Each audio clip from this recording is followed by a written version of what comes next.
ایک دفعہ کا ذکر ہے کہ حضرت موسیٰ علیہ السلام کو اللہ تعالیٰ نے حکم دیا کہ اے موسیٰ سمندر کی طرف جاؤ، وہاں 3 کشتیاں ڈوبنے والی ہیں۔ حضرت موسیٰ علیہ السلام فوری حکم الہی کی تعمیل کرتے ہوئے سمندر کی جانب چل دیے۔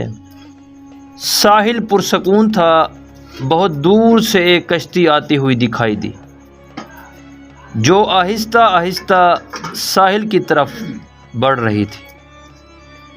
ابھی وہ کنارے سے کچھ ہی فاصلے پر تھی کہ حضرت موسیٰ علیہ السلام نے آواز دی کہ اے کشتی والو، اللہ کا حکم آنے والا ہے، ہوشیار رہنا۔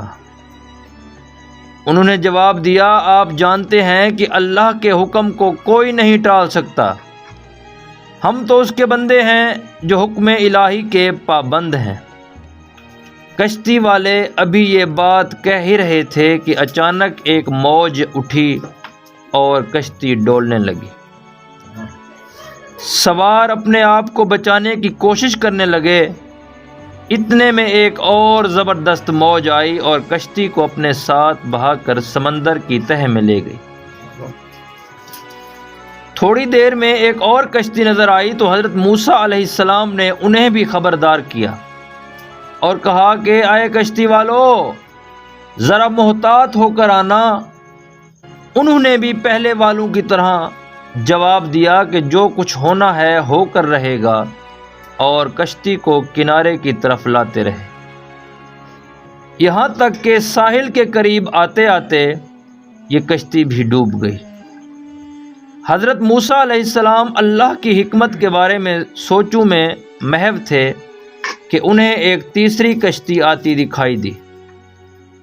آپ نے حسب سابق اس کشتی والوں کو بھی نصیحت کی کہ دیکھو، اللہ کا حکم آنے والا ہے، اپنے گناہوں کی معافی مانگتے ہوئے ذرا محتاط ہو کر آؤ۔ انہوں نے جواب میں کہا کہ اے اللہ کے نبی، جس طرح آپ سچے ہیں اس طرح اللہ کا حکم بھی اٹل ہے، اسے کوئی نہیں بدل سکتا، لیکن اللہ کی رحمت بھی تو ہے، ہم اس کی رحمت سے کیوں مایوس ہوں؟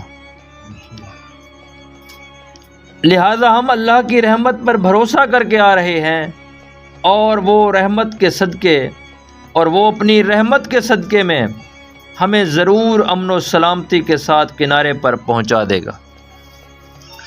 کشتی والوں کا یہ جواب سن کر حضرت موسیٰ علیہ السلام خاموش ہو گئے۔ جب کشتی بحفاظت کنارے آ لگی تو اللہ کے پیغمبر سوچنے لگے کہ اللہ تعالیٰ نے 3 کشتیاں ڈوبنے کا حکم فرمایا تھا، 2 تو ڈوب گئیں، لیکن تیسری سلامتی کے ساتھ کنارے آ لگی ہے، یہ کیسے بچ گئی؟ ارشاد باری تعالیٰ ہوا کہ اے موسیٰ، آپ نے سنا نہیں کہ تیسری کشتی والوں نے کیا کہا؟ انہوں نے میرے حکم کو تسلیم کیا، میری رحمت کو آواز دی اور اس پر پورا توکل اور بھروسہ بھی کیا، تو اس لیے یہ کشتی میری رحمت کے طفیل بچ گئی، کیونکہ جو بھی میری رحمت کے دروازے پر آ کر صدا دیتا ہے میں اسے نا امید نہیں کرتا۔